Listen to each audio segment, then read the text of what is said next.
ہمارے ہاں لوگ کچھ عرصے بعد بھول جاتے ہیں، مگر بابا کا غم میرے دل سے نہیں جا رہا۔ مجھے لگ رہا ہے یہ غم وقت کے ساتھ ساتھ بڑھ رہا ہے۔ اس نے پہلی بار اپنے بارے میں بات کی تھی۔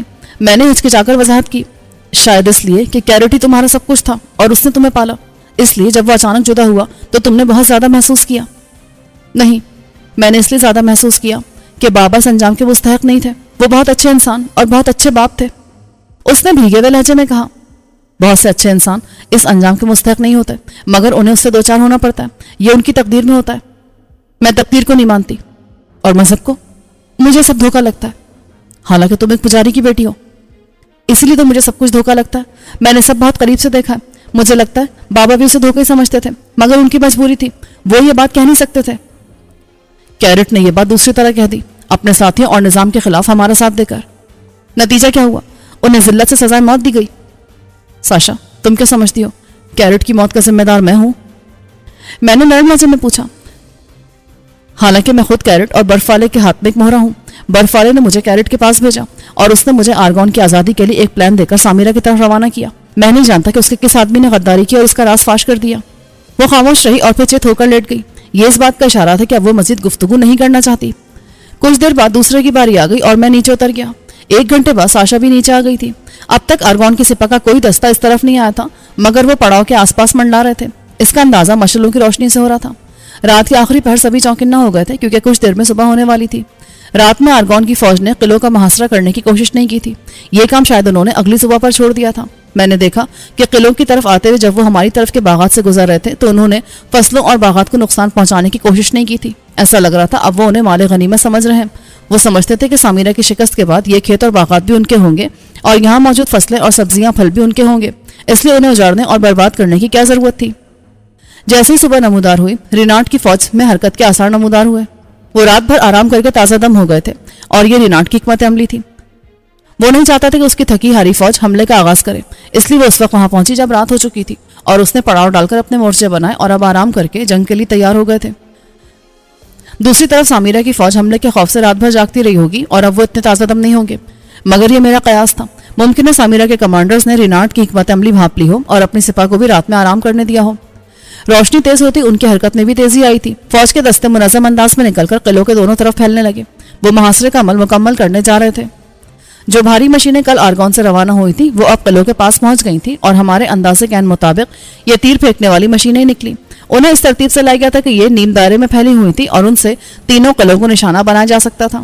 اس کے علاوہ قلعوں کے دروازے توڑنے کے لیے پہیوں والے درخت کے بھاری تنے تھے جنہیں دروازے تک لے جا کر اتنی زور سے مارا جاتا کہ ان کے قبضے جواب دے جاتے اور وہ کھل جاتے۔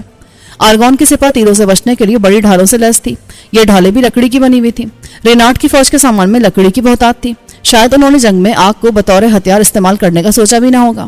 اگر سامیرا کے تیر انداز آتشی تیروں کا درست استعمال کریں تو دو بدو جنگ سے پہلے انہیں بہت بھاری نقصان پہنچا سکتے تھے۔ سامیرا اور اس کے لوگ جنگ نہیں چاہتے تھے کیونکہ وہ اور آرگون والے ایک ہی نسل سے تھے۔ ان کا آپس میں لڑنا ذاتی نقصان ہوتا۔ شاید یہ بات سامیرا کی فوج کو کھل کر لڑنے سے روکے، مگر مجھے معلوم تھا کہ ایک بار جنگ شروع ہو گئی تو اس کے بعد دونوں طرف سے پوری شدت سے لڑائی ہوگی اور نہ جانے کتنا نقصان ہوگا۔ اس نقصان کو روکنے کا ایک ہی طریقہ تھا کہ جلد از جلد رینارڈ اور اس کے ٹولے کا خاتمہ کر کے آرگون پر قبضہ کر لیا جائے۔ ایک بار آرگون ہمارے قبضے میں آ جاتا تو رینارڈ کی سپاہ اپنی پشت خالی پا کر خود ہتھیار ڈال دیتی۔ میں نے سوچا تھا کہ صبح ہوتے آرگون کی طرف روانہ ہو جاؤں گا، مگر برف والے نے جنگ کے آغاز تک یہیں رکنے کو کہا تھا اور میں اس کی بات ماننے پر مجبور تھا۔ سورج بلند ہونے سے پہلے رینارڈ کی فوج نے سامیرا کے تینوں قلعوں کا محاصرہ کر لیا تھا۔ اگرچہ تینوں قلعوں کی حفاظت کے لیے سامیرا کے دستے موجود تھے، مگر ریبک کے مطابق دونوں چھوٹے قلعوں کی مکمل آبادی کو مرکزی قلعے میں منتقل کر لیا گیا تھا، جیسا کہ پہلے سے طے شدہ تھا۔ اب چھوٹے قلعوں میں کوئی عام فرد نہیں تھا۔ اسی طرح سوائے سپاہیوں کی ضرورت کی رسد چھوڑ کر خوراک کا بڑا حصہ بھی مرکزی قلعے میں منتقل کر لیا گیا تھا۔ قلعوں کی مرمت اور فصیل اونچی کرنے سے ان کی حفاظت میں اضافہ ہوا تھا۔ اب تک دونوں طرف سے خاموشی تھی۔ محاصرے کے دوران کئی بار رینارڈ کی فوج قلعوں کے نزدیک بھی آئی، مگر قلعوں کی طرف سے کوئی تیر نہیں چلا تھا۔ سامیرا میری ہدایت کے مطابق صبر سے کام لے رہی تھی۔ رینارڈ کی سپاہ لکڑیوں اور گھاس کے گٹھوں سے بنائی ہوئی آتشی دیوار سے فاصلے پر تھی۔ کہیں کہیں وہ اس کے نزدیک بھی آئی، مگر انہوں نے اس دیوار کو نہیں چڑھا۔ غالباً وہ اس کا مقصد نہیں سمجھے ہوں گے۔ انہیں نہیں معلوم تھا کہ لکڑیوں کے ڈھیر کے نیچے خشک گھاس تھی جو آگ پکڑنے والے روغن سے تر تھی۔ صرف چند آتشی تیر مارنے کی دیر تھی، یہ پوری دیوار آگ پکڑ لیتی، جسے پار کرنا آگ کا دریا پار کرنے کے مترادف ہوتا۔ اسے آگ لگانے کا سب سے مناسب وقت وہ ہوتا جب حملہ آور فوج کا کچھ حصہ اس کے پار آ جاتا اور باقی اس کے عقب میں ہوتا۔ اس طرح رینارڈ کی فوج دو حصوں میں بٹ کر رہ جاتی۔ میں رینارڈ کی فوج اور اس کی نقل و حرکت کا جائزہ لے رہا تھا۔ ریبک اور ایرٹ پرجوش تھے۔ انہوں نے کہا کہ ہم کچھ نہیں کر سکتے؟ فی الحال نہیں، ہمیں دیکھنا اور انتظار کرنا ہے۔ ایک تجویز ہے۔ کیسی تجویز؟ میں نے ایرٹ سے پوچھا۔ کیوں نہ ہم رینارڈ کی فوج کے عقب میں موجود ان کی فصلوں کو آگ لگا دیں؟ اس سے کیا ہوگا؟ ایک تو ان میں افراتفری پھیلے گی کہ شاید ہماری فوج کے عقب میں بھی موجود ہو، دوسرے ان کا ارگون سے رابطہ بھی ختم ہو جائے گا۔ ختم تو نہیں ہوگا، لیکن کچھ دیر کے لیے مشکل ضرور ہو جائے گا۔ میں نے اس کی بات پر غور کرتے ہوئے کہا، یہ کام ہوگا کیسے؟ فصلیں تو میلوں کے رقبے پر پھیلی ہوئی ہیں۔ ہم کریں گے۔ ایرٹ میری رضامندی محسوس کر کے پرجوش ہو گیا۔ ہم 2 شاخیں جلا کر ان کی مدد سے فصلوں کو آگ لگا دیں گے؟ نہیں، اس میں بہت زیادہ خطرہ ہے، اور یہ کام کرنے والوں کی بحفاظت واپسی کی کوئی ضمانت نہیں ہے۔ لیکن کیا؟ ایرٹ کا چہرہ پھر پر امید ہو گیا۔ تمہاری تجویز اچھی ہے، ہم اس پر بعد میں اور دوسرے طریقے سے عمل کریں گے۔ کس طرح؟ اگرچہ مجھے قبل اس وقت اپنے پلان بتانے کی عادت نہیں ہے، مگر ریبک اور ایرٹ کی تسلی کے لیے میں نے انہیں بتا دیا کہ ہم کس طرح اس پلان پر عمل کریں گے کہ کامیاب بھی رہیں اور ہمیں خطرہ بھی نہ ہو۔ سب سے بڑھ کر وہ اس منصوبے پر عمل کے لیے بہترین وقت ہوگا۔ میں سوچنے میں بالکل نارمل انسان ہی ہوں، لیکن حالات نے میرے ذہن کی تربیت ایسی کی ہے کہ کسی بھی سچویشن میں کوئی تدبیر بہت صورت سے میرے ذہن میں آتی ہے۔ اس بار بھی ایسا ہی ہوا، اور چند لمحوں میں ایک مکمل منصوبہ میرے ذہن میں آ گیا کہ ہمیں یہ کام کس طرح کرنا ہے کہ ہمیں خود بھی کوئی خطرہ نہ ہو۔ میں نے ان سے کہا کہ وہ اس کے لیے تیاری شروع کر دیں، کیونکہ جنگ کا آغاز ہوتے ہمیں بھی حرکت میں آ جانا ہوگا اور تب تیاری کا وقت نہیں ہوگا۔ ریبک کچھ نوجوانوں کو لے کر روانہ ہو گیا۔ ساشا بدستور چٹان سے دور درختوں میں تھی۔ ایرٹ کو چٹان پر چھوڑ کر میں نیچے آیا اور ساشا سے بولا، میرے ساتھ چلو۔ وہ بلا جھجک کھڑی ہو گئی۔ ہم ٹہلتے ہوئے دوسروں سے ذرا فاصلے پر آئے اور میں نے ایک لکڑی لے کر زمین پر آرگون کا نقشہ بنایا، یعنی اس کی فصیل جس نے پورے شہر کو گھیرا ہوا تھا اور جو مجھے ایرٹ نے نقشے میں دکھائی تھی، اسے زمین پر لکیر سے واضح کیا۔ ساشا غور سے دیکھ رہی تھی اور یقیناً سمجھ بھی رہی تھی۔ نقشہ مکمل کر کے میں نے لکڑی سے اشارہ کیا اور وضاحت سے کہا، یہ آرگون کی فصیل ہے، یہاں اس کا مرکزی دروازہ ہے، تم سمجھ رہی ہو؟ ہاں، میں نے سارا آرگون دیکھا ہوا ہے۔ یہ اچھی بات، اب تمہیں سمجھنے میں آسانی رہے گی۔ میں شہر کا نقشہ بنا رہا ہوں، اگر میں غلطی کروں تو تم بتا دینا۔ میں نے کہا اور فصیل کے دائرے میں آبادی اور دوسری جگہوں کو واضح کرنے لگا۔ عام آبادی کو الگ کر کے اور خاص یعنی عمرہ کی آبادی کو الگ کیا، اور اس کے ساتھ ہی سرکاری اور پھر شاہی علاقہ تھا۔ سرکاری اور شاہی علاقے کے نزدیک سے موبد تک جانے والی سرنگ شروع ہو جاتی تھی۔ ساشا غور سے دیکھ رہی تھی۔ میں جو بتا رہا تھا وہ سارے علاقے اس کی تصدیق کر رہی تھی۔ میں نے اسے تقریباً درست نقشہ بنا کر دکھایا۔ چند ایک جگہوں میں ناواقفیت کی وجہ سے میں غلطی کر گیا جو ساشا نے درست کر دی، اور جب اس نے تصدیق کر دی کہ یہ درست ہے تو میں نے اس سے پوچھا، تمہیں کہاں قید رکھا تھا؟ اس جگہ۔ اس نے سرکاری علاقے میں موجود قید خانے والی جگہ اشارہ کیا جہاں میں ابھی قید رہا تھا۔ تم قید خانے کے نگران کا حلیہ اور نام بتا سکتی ہو؟ میں نام نہیں جانتی، مگر وہ بہت لمبا اور مضبوط جسم والا آدمی تھا۔ اس نے درست بتایا تھا۔ تمہاری رہائش شہر میں تھی یا موبد میں؟ میں موبد میں پیدا ہوئی اور وہیں پلی بڑھی ہوں، لیکن میں آرگون آتی جاتی رہتی تھی۔ بابا جب آرگون آتے تو مجھے ساتھ ضرور لاتے تھے۔ تم کبھی شاہی محل یا اس کے آس پاس گئی ہو؟ اس نے زمین پر بنے نقشے میں انگلی سے ایک جگہ دائرہ کھینچا۔ یہ شاہی محل کا حصہ ہے۔ اس کے چاروں طرف اونچی دیوار ہے جسے کوئی پار نہیں کر سکتا۔ دیوار پر ہر تھوڑے فاصلے پر برج بنے ہیں جن میں ماہر تیر انداز موجود ہوتے ہیں۔ چار دیواری کے اندر بھی سخت پہرا ہوتا ہے اور کوئی نظروں میں آئے بغیر 2 قدم بھی نہیں جا سکتا۔ تم یہاں جا چکی ہو؟ تم نے یہاں کتنے سپاہیوں کو دیکھا ہے؟ بے شمار۔ آخری بار میں 2 مہینے پہلے گئی تھی اور تب وہاں بہت زیادہ پہرا ہو گیا تھا۔ قدم قدم پر سپاہی موجود تھے۔ میں غور کر رہا تھا۔ شاہی محل کا دائرہ سرنگ کے دہانے سے زیادہ فاصلے پر نہیں تھا، مگر یہ تھوڑا سا فاصلہ یقیناً دنیا کے دشوار ترین فاصلوں میں سے ایک تھا۔ میں نے اس سے شاہی محافظوں کا حلیہ پوچھا۔ اس نے بتا دیا، خاص فوج کے سپاہی سرمئی رنگ کے چھوٹے کرتے اور اسی رنگ کا پاجامہ پہنتے ہیں۔ یہ سب سے الگ لباس ہے اور کسی کو یہ رنگ استعمال کرنے کی اجازت نہیں ہے۔ تم شاہی احاطے میں موجود عمارتوں کی وضاحت کر سکتی ہو؟ ہاں، یہاں نصف درجن عمارتیں ہیں۔ اس نے دائرے میں ان کی پوزیشن واضح کرنا شروع کر دی۔ وسط میں شاہی محل ہے، اس کے عقب میں بڑا سا تالاب ہے۔ تالاب کے پار ملازموں اور ضروری سرکاری حکام کے لیے رہائش ہے۔ یہاں ان کے لیے 2 عمارتیں ہیں، ایک عام ملازموں کے لیے اور دوسری حکام کے لیے۔ اس نے اب سامنے کی طرف کھلے میدان کے دائیں جانب ایک عمارت کی نشاندہی کی۔ یہاں شاہی محافظ ٹھہرتے ہیں، مگر کسی کو خاندان ساتھ رکھنے کی اجازت نہیں ہے۔ اس کے سامنے میدان کے پار شاہی تقریب گاہ ہے، اس کے برابر میں دربار ہے۔ مجھے یاد تھا کہ مجھے اسی عمارت میں رینارڈ کے سامنے پیش کیا گیا تھا، مگر میں نے یہ علاقہ اس طرح سے نہیں دیکھا تھا کہ پورا میرے ذہن میں محفوظ ہو جاتا۔ ساشا نے بہت اچھے سے وضاحت کر دی تھی۔ کیا تم یہاں حملہ کرنا چاہتے ہو؟ اگر ممکن ہوا تو۔ یہ ناممکن ہے، یہاں کوئی نہیں گھس سکتا۔ انسان جب تک کوئی کام نہ کر لے اسے ممکن یا ناممکن نہ کہے۔ بعض اوقات بہت آسان نظر آنے والا کام بھی ممکن نہیں ہوتا، اور بعض اوقات ناممکن نظر آنے والا بھی ممکن ہو جاتا ہے۔ میں کھڑا ہو گیا۔ صبح سے اب تک کسی نے کچھ نہیں کھایا تھا اور سب کو بھوک لگ رہی تھی، اس لیے سب پیٹ پوجا میں لگ گئے۔ ریبک اور اس کے ساتھ گئے نوجوان جب اپنا کام کر کے لوٹے تو انہوں نے بھی ناشتہ کیا۔ ہمارے پاس خاصا پانی تھا، اس سے ہم آرام سے 2-3 دن گزارا کر سکتے تھے، بشرطے کہ اسے منہ ہاتھ دھونے میں ضائع نہ کرتے۔ اس عیاشی سے سب گریزہ تھے۔ ورنہ انہیں جا کر بہت دور سے پانی لانا پڑتا۔ ایرٹ جو چٹان پر اب تک نگرانی کر رہا تھا، میں اس کے پاس آیا تو اس نے رپورٹ دی، دونوں طرف سے جنگ کے آثار نظر نہیں آ رہے، خاص طور سے رینارڈ کے کیمپ میں تو بہت ٹھنڈ ہے۔ اب تک رینارڈ کی فوج کا جتنا جائزہ لیا تھا، ایسا لگ رہا تھا کہ وہ اپنی ساری قوت میدان میں لے آیا تھا، مگر دشمن کے بارے میں ہمیشہ یہ سوچنا چاہیے کہ اس کے پاس کوئی حیران کر دینے والا حربہ ہوگا۔ رینارڈ کے پاس ڈیوڈ شاہ اور اس کے ساتھیوں کی صورت میں ایک حربہ تو تھا، خاص طور سے باسس جنگ میں اکیلا ہی بہت خطرناک ثابت ہو سکتا تھا۔ اگر وہ مرشد کی درگاہ پر ہونے والے حملے کی طرح سر سے پاؤں تک بلٹ پروف اور اپنے خاص ہتھیاروں کے ساتھ میدان میں آ جاتا، اگر وہ یہ سب نہیں لایا تھا تب بھی عام ہتھیاروں کے ساتھ وہ کرنل اور زینی بہت بڑی قوت تھے۔ ایک بار پھر مجھے اپنے ہتھیاروں کی شدت سے کمی محسوس ہوئی۔ اگر برف والا کسی طرح سے یہ ہتھیار مجھ تک پہنچا دیتا تو میں نسبتاً آسانی سے رینارڈ تک رسائی حاصل کر سکتا تھا، مگر اس نے نامعلوم وجوہات کی بنا پر یہ ہتھیار اپنے پاس رکھ لیے تھے۔ میرا خیال تھا کہ اسے ڈیوڈ اور اس کے ساتھیوں کے بارے میں اچھی طرح معلوم تھا کہ وہ کتنے خطرناک ہو سکتے ہیں۔ بہرحال میں سوائے صبر کے اور کچھ نہیں کر سکتا تھا۔ رینارڈ کی فوج اپنی جگہ جم کر بیٹھ گئی تھی اور ایسا لگ رہا تھا اس کا فی الحال جنگ کا کوئی ارادہ نہیں ہے۔ اس کے سپاہی عمومی قسم کے کاموں میں مصروف تھے، کہیں کہیں وہ آپس میں لڑنے کی مشق بھی کر رہے تھے، مگر مجموعی طور پر ماحول بہت ٹھنڈا تھا۔ حد تو یہ کہ انہوں نے آس پاس کسی ممکنہ دشمن کی تلاش میں دستے بھی نہیں بھیجے تھے۔ وہ اپنے پڑاؤ کی حد سے بہت کم باہر نکلتے تھے، جیسے رفع حاجت یا دوسرے کاموں کے لیے، اور پھر جلد واپس چلے جاتے۔ شام تک ان کا رویہ یہی رہا تو مجھے ایک خیال ستانے لگا۔ میں نے ریبک اور ایرٹ کے ساتھ ایک میٹنگ بلائی۔ مجھے لگ رہا ہے انہوں نے قلعوں کا محاصرہ ضرور کیا ہے، لیکن یہ جنگ لڑنے کے لیے تیار نہیں ہے۔ ریبک حیرت سے بولا، تب یہ یہاں آئے کیوں ہیں؟ قلعے والوں کو ہتھیار ڈالنے پر مجبور کرنے کے لیے۔ وہ کیسے؟ وہ محاصرہ کر کے بیٹھ گئے ہیں۔ رینارڈ کی تیاری مکمل تھی اور وہ چاہتا تو 1 ماہ یا کئی مہینے پہلے بھی جنگ چھیڑ سکتا تھا، مگر اس کا مقصد جنگ کرنا نہیں ہے۔ پھر کیا مقصد ہو سکتا ہے؟ ریبک بے صبری سے بولا، معاف کیجیے گا پر آپ کی بات میری سمجھ میں نہیں آ رہی۔ دیکھو، یہ فصل پکنے کا وقت ہے، کیا فصلیں کچھ دنوں میں تیار نہیں ہو جائیں گی؟ ہاں، قلعوں میں گزشتہ فصل کا باقی رہ جانے والا حصہ ہے، یعنی خوراک محدود ہے۔ دوسری طرف فصل پکتے ہی آرگون والے اسے کاٹنا شروع کر دیں گے اور سارا اناج آرگون چلا جائے گا۔ ان دونوں کی آنکھیں پھیل گئیں۔ ایرٹ بولا، آپ کا مطلب ہے رینارڈ اناج اپنے قبضے میں لینا چاہ رہا ہے تاکہ ہمیں بھوکا مار سکے؟ بالکل۔ تم سوچو، ایک بار اناج آرگون چلا گیا تو 1 یا 1.5 مہینے بعد قلعوں میں خوراک کی صورتحال کیا ہوگی؟ 10,000 افراد کی خوراک کہاں سے پوری ہوگی؟ جب خوراک نہیں ہوگی تو بھوکے سپاہی کیسے لڑیں گے؟ صورتحال ان کے سمجھ میں آ رہی تھی۔ ریبک نے پڑاؤ کے سپاہیوں کی طرف دیکھا، یہ اسی لیے آرام سے بیٹھے ہیں۔ میرا اندازہ یہی ہے کہ یہ ہمیں محاصرے سے اور فاقوں سے مجبور کر کے ہتھیار ڈلوانے آئے ہیں۔ اگر محصور لوگ قلعے سے نکل کر ان پر حملہ کریں گے تو یہ آسانی سے اس حملے کو ناکام بنا سکتے ہیں۔ ہماری نسبت ان کے پاس فوج بہت زیادہ ہے۔ ایرٹ پریشان ہو گیا۔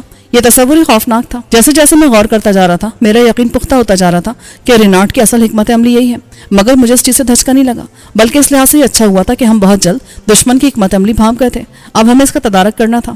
میں نے ان دونوں کی طرف دیکھا۔ تم فکر مت کرو، ہم رینارڈ کی اس حکمت عملی سے اس کی شکست کا طریقہ تلاش کر لیں گے۔ وہ کیسے جناب؟ اس کا تو آنے والا وقت ہی بتائے گا۔ پہلے تم لوگ یہ بتاؤ کہ میں نے جو کام دیا تھا اس کا کیا کیا؟ بہت حد تک مکمل ہو گیا ہے، آئیے میرے ساتھ۔ ہم چٹان سے اتر کر باغ میں آئے جہاں ایک طرف قطار سے تیر رکھے تھے، ان کی نوک سے ذرا اوپر گھاس اور باریک سوکھی بیلوں کی مدد سے ایک پولا سا بنایا ہوا تھا۔ ان کی موٹائی 3-4 انچ تھی۔ میں نے تجربے کے طور پر اسے جلا کر دیکھا اور خشک گھاس اور جھاڑیوں نے فوراً آگ پکڑ لی۔ میں دیکھ رہا تھا کہ یہ کتنی دیر جلتی ہیں۔ میں نے تیر کو زمین میں گاڑ دیا۔ پولا تقریباً 2 منٹ جلتا رہا اور پھر راکھ ہونے لگا۔ اس دوران میں تیر کی لکڑی نے آگ پکڑ لی۔ پولے سے نکلنے والے شعلے بڑے حجم کے تھے اور یہ آس پاس آگ لگا سکتے تھے۔ ان کی کارکردگی سے مطمئن ہو کر میں نے ریبک سے کہا، ان کی تعداد کم ہے، ہمیں کم سے کم 3 گنا زیادہ تعداد میں آتشی تیر درکار ہیں۔ ریبک اور اس کے ساتھی نے 2 درجن تیر بنائے تھے۔ ہم سب کے پاس کمانے اور ترکش میں 3-3 درجن تیر تھے۔ اس لحاظ سے ہمارے پاس تیروں کی تعداد تسلی بخش تھی۔ ریبک نے سر ہلایا، میں بھی شروع کر دیتا ہوں۔ دوسرا، ہمیں آگ لگانے والے روغن کی ضرورت ہے۔ یہ کہاں سے ملے گا؟ میں جانتا ہوں یہ کہاں سے ملے گا۔ ایرٹ نے آگے آ کر کہا، میں لے کر آتا ہوں، لیکن مجھے 6 ساتھیوں کی ضرورت ہوگی اور روغن جمع کرنے کے لیے مشکیزیں بھی چاہیے۔ ہمارے پاس پانی کے 2 درجن مشکیزیں تھے، جن میں سے 6 خالی ہو گئے تھے، بلکہ 5 خالی تھے اور چھٹے میں کچھ پانی تھا جو ان کے حوالے کر دیا گیا کہ جب پیاس لگے تو پی کر ختم کر دینا۔ ایرٹ نے کہا، اس کام میں دیر ہو سکتی ہے کیونکہ روغن والے پودے جنوب مغرب میں وادی کی دیوار کے ساتھ لگے ہیں۔ ویسے تو یہ پوری وادی میں ملتے ہیں لیکن سب سے زیادہ وہیں پائے جاتے ہیں۔ میں نے اندازہ لگایا کہ وہ آج واپس نہیں آ سکیں گے، اس لیے میں نے انہیں جانوروں سے بچانے والا محلول بھی ساتھ لے جانے کو کہا اور انہوں نے اپنی خوراک بھی ساتھ رکھ لی۔ اس طرف پانی تھا اس لیے انہیں مزید پانی ساتھ لے جانے کی ضرورت نہ تھی۔ وہ روانہ ہوئے تو تاریکی چھانے والی تھی۔ ایرٹ 6 نوجوانوں کو ساتھ لے گیا تھا، اس لیے اب یہاں ریبک اور مجھ سمیت کل 6 افراد تھے اور 7ویں ساشا تھی۔ وہ ریبک سے محو گفتگو تھی۔ میں نے ریبک اور دوسروں سے کہا تھا کہ وہ اس سے بات کرتے رہیں تاکہ وہ خود کو الگ سے محسوس نہ کرے، مگر ساتھ ہی اس کی طرف سے چوکنا بھی رہیں۔